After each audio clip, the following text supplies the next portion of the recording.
run this for. But anyway, I thought it would be a good idea just to have a sort of introductory chat, because we've never actually really talked to each other at all. No, that's true. But then I've never been the chatty type. So.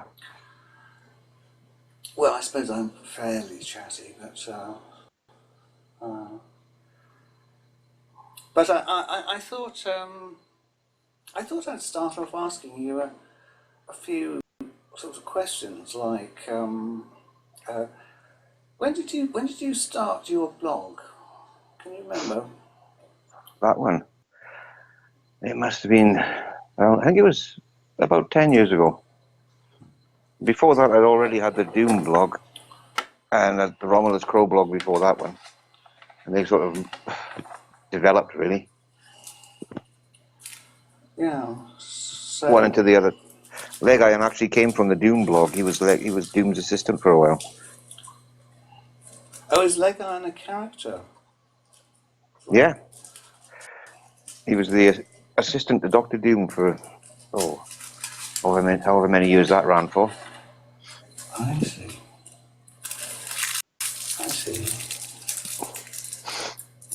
So, with was the Legirin blog, that's the Underdog's Bite Upwards, was that specifically aimed at the smoking ban, or was it sort of incidentally that? Or no, because I'd already started before the ban started. It wasn't about smoking at first. It was only when they started really pushing the anti-smoking stuff that I started taking more notice of them.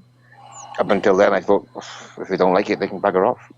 But then it started getting so bad. I mean, I knew guys who'd given up smoking just because it was too much bother. I thought, this is wrong. You shouldn't have to give it up just because it's too much bother. If you want to stop, then fine, but being forced to stop is no good. Well, indeed. That sort of thing just gets my back up and ensures that I'm just not going to.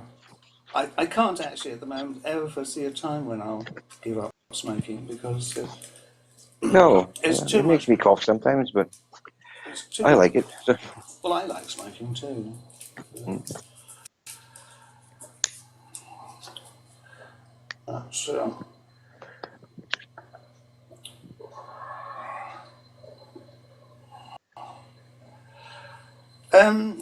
Oh yeah, so I see Legirin was a character in a book or a Well, a blog, but also a book. Dr. Doom was the character I used when I wrote horror writing articles for an online magazine called Alien Skin. That went bust, but I think it lasted about 2 years. And while it was there, every second month I'd write them an article. And eventually I put those on a story. An article, really, but they veered into stories. It was not so much how to write horror, but how to get the ideas, how it all worked, that sort of thing. And it was all done, so it was Doom was sort of semi-psychotic and had absolutely no morals at all. Huh? So these were just, if you want to cut his head off, this is the best way to do it. And don't cut his head off with an axe. Everybody does that, He was a sliding pane of glass or something. But I put them all together into a book, the Articles of Doom. Yes, the one story that I principally remember you by was one that I think I've told you already. It was that, I've forgotten the name of the story, but it was one where someone meets a character on a train, and yeah, that was One Stop After Marchway. That actually came from a whiskey dream, that one. But it was really kind of, it quite got to me, that story. It's like it's never sort of fallen quite out of mind, because there was well, a friend of mine, me and some friends used to be serious train geeks, and we'd go everywhere by train, and we were convinced that there was some kind of union, because every train had a train loony, but only ever one. There was never two loonies on a train. And they always found us. Well, no, they offer their hand and Yeah, there was always a train loony, but only ever one train loony. And then there were station loonies as well. yeah. There was one particular one that stuck in my head. It might have started the story. It was way back in the 80s. The two of us had been on a 2-week rail rover. That's 2 weeks ticket. It cost £100, 1979, I think it was. It cost £100. You could go absolutely anywhere on the network.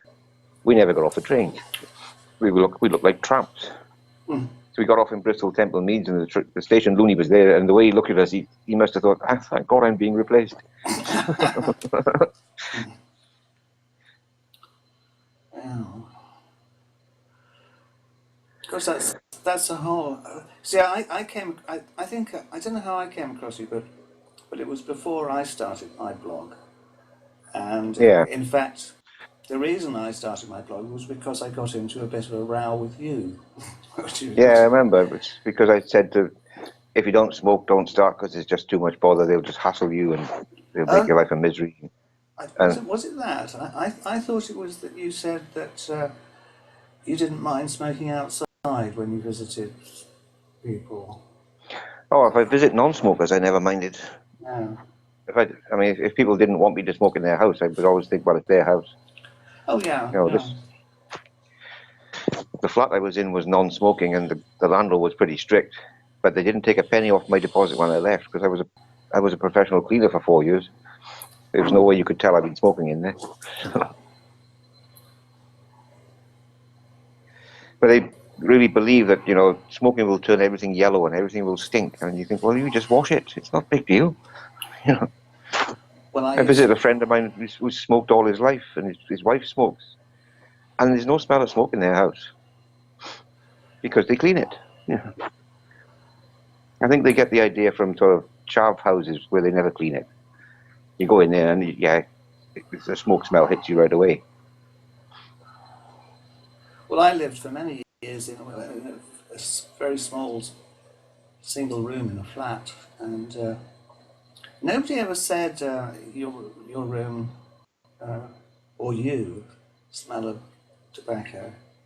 But I used to do what you said. But I used to wash down the walls and repaint them. Mm-hmm.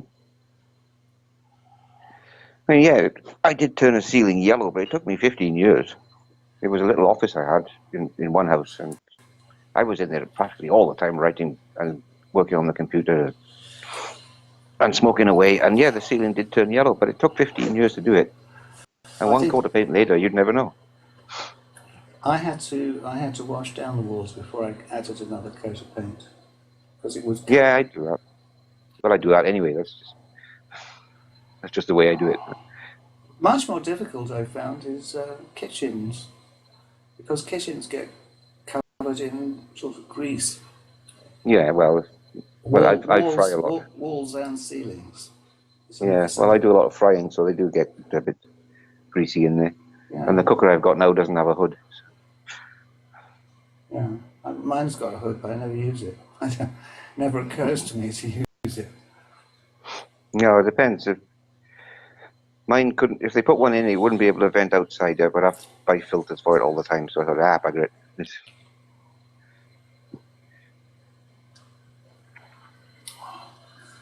So, yeah, you always strike me to be a very interesting kind of mix of people, because you're also a microbiologist. Is that not true? Yes. Yeah, I've been for a long time. That's what I trained as. And a microbiologist with something like 100 papers to his name. Not quite 100, but yeah, there's quite a thick CV. But I don't really like science now. It's not like it used to be. I think when I got made redundant in 2005, they shut the whole department, and my boss got early retirement. And one thing I remember him saying was, when he started, we were chasing knowledge, but now we just seem to be chasing money. Yeah, that seems to be the story everywhere. Yeah, so all of us who sort of started out with the idea that we were chasing knowledge, we all got cheesed off with it.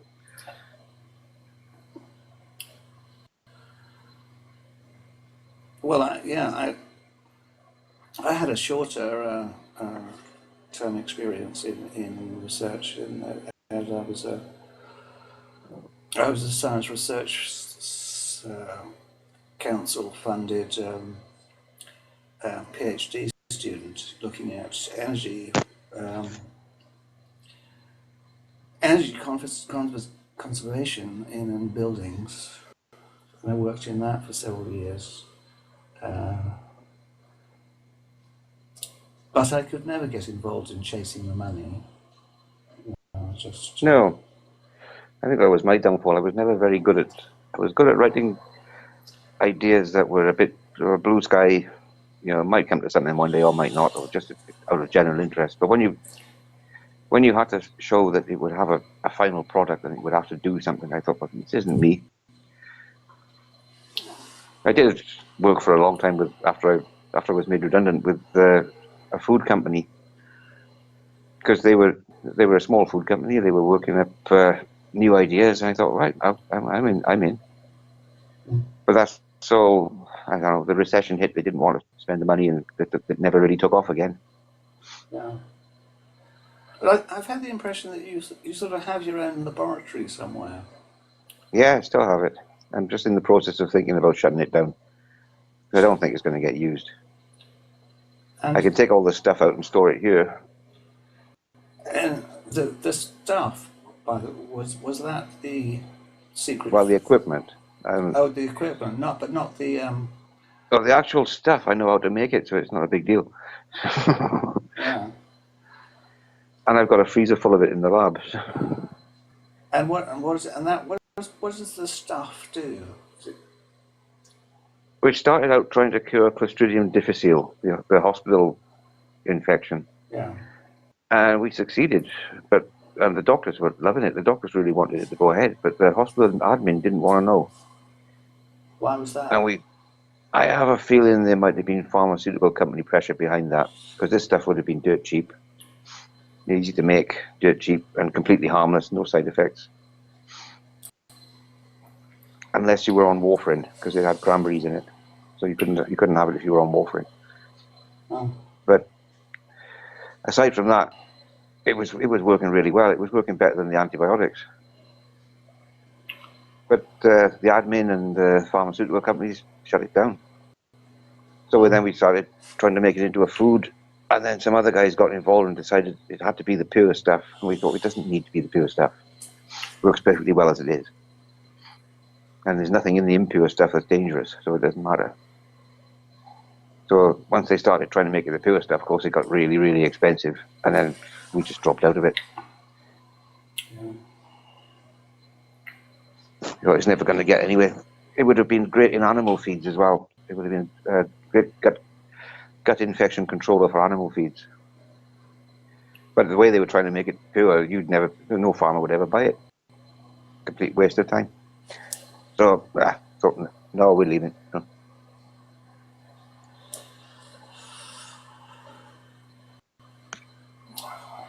There was something that came out recently about making bulk blue molds for the blue cheeses. And I thought, I don't really need the lab for that. I can do that in the kitchen.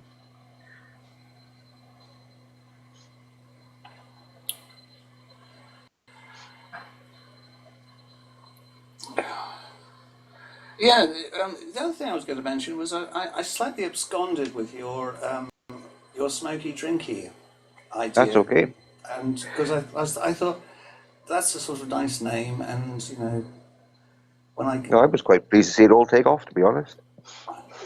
And I thought I would have to apologise to you and pay you a large sum of royalties or something like that. No, I put that in the public domain the first time I said it.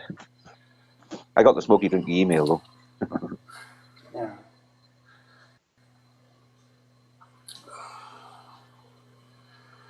And the other another link between us is the tobacco plants. Are you still growing them?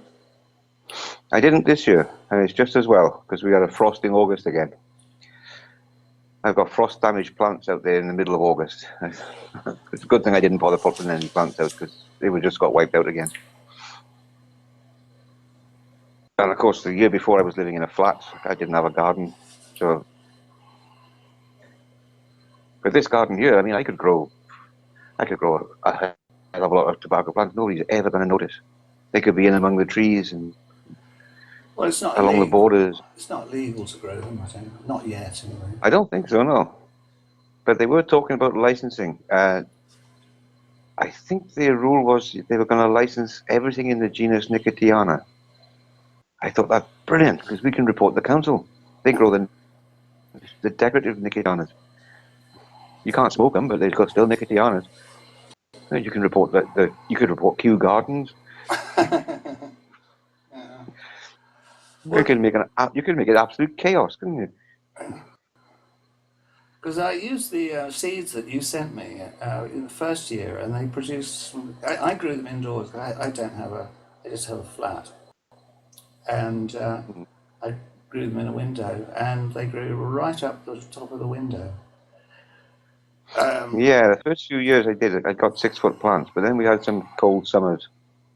Yeah, well, and they didn't do so well. I got 6-foot plants the first year, and then 4-foot plants the year after that, and then 2-foot plants. So they got smaller and smaller. I wasn't quite sure why. Yeah. But I've still got. Did you do all the curing stuff as well? Yeah, I did. I was actually a shredder. I still have the shredder somewhere. Yeah, I was mixing it in with pots of tobacco to double up the volume. Because mine it wasn't great tobacco. I wasn't making great tobacco. You could smoke it on its own, but it wasn't fantastic. But if you bulked it in with, say, amber leaf or golden Virginia, yeah, you could double the volume for nothing. Well, that's more or less what I was doing. But I just took I just dried the plants, and then ground them up, and or the leaves rather. And so I've still got quite a lot of shredded green leaf, which I have smoked in with stuff like amber leaf and golden Virginia, and it's perfectly good smoke. I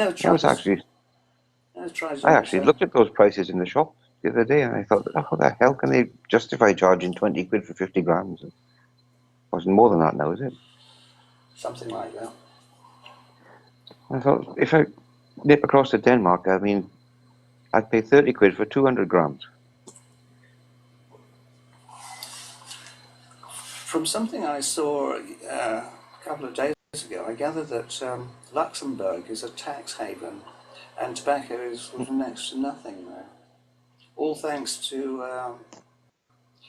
the current president of the EU, Juncker, who used to be its prime minister. Yeah, so he's looking after his own then. Yes, he was. Well, he's got to crank up the taxes in the UK because that's where he gets most of his money from. For now. Mm-hmm.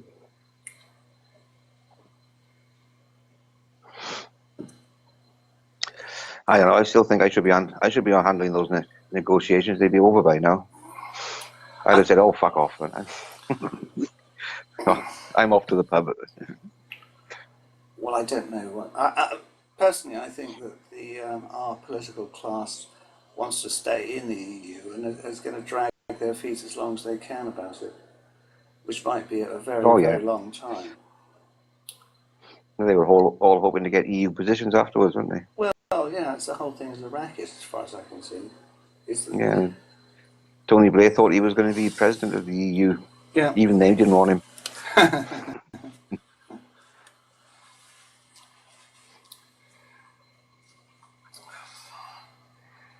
Yeah, anyway, the other thing I thought of asking you was, Where were you when you first experienced a smoking ban? Was that in Wales or in Scotland? No, I was in Scotland. We got it a year before everybody else. Yeah. And how? And I pretty much immediately stopped bothering with pubs. Yeah. I mean, some of them adapted. The local pub here has actually got a heated area out the back. A heated and covered area out the back. So, and I think more and more they're starting to ignore this must be 50% enclosed nonsense. Mm-hmm. And I think, to be honest, the police have stopped bothering to enforce it because they just think it's ridiculous. They've got too much to do. They can't be arsed going around criminalising people who aren't doing anything illegal. Figures. Yeah, most of the Scottish police are pretty good. They're not like the Met. They don't dance with the festival goers. They just watch them. Mm.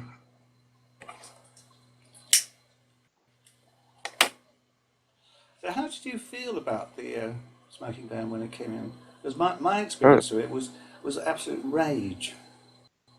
Yeah, I thought it's just the end of pubs. And it was the end of pubs. Some of the best ones have all closed down. There used to be some really nice ones in Aberdeen, but they were all full of smokers. And one of them's a bloody Sainsbury's now. Mm. They've all shut down. They've all gone. If they didn't have an outside area, they were screwed because you were on the street and then people were moaning at you and you wouldn't bother going there again. You'd go to somewhere with a beer garden or somewhere out the back where you could be away from the public.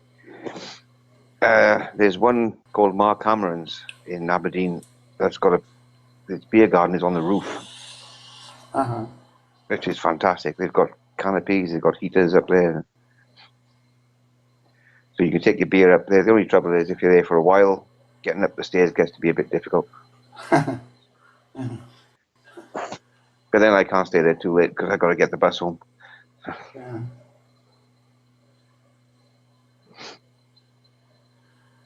But yeah, I mean, they've really managed to cater for smokers really well. I'm sure some places do. There seem to be one or two places in London which are pretty smoker friendly. Yeah, but if you've got no beer garden, no private area where somebody can take their pint with them, because in Scotland you can't be drinking on public property. So if you're outside the pub, you have to leave your pint inside. You can't have a pint and a cigarette at the same time. Yeah. Unless they've got a beer garden, then you can take your pint with you.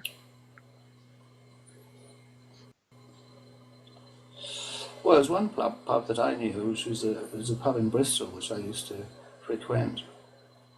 The last time I went to it, which was some time ago, it was probably 2 or 3 years after the smoking ban was introduced.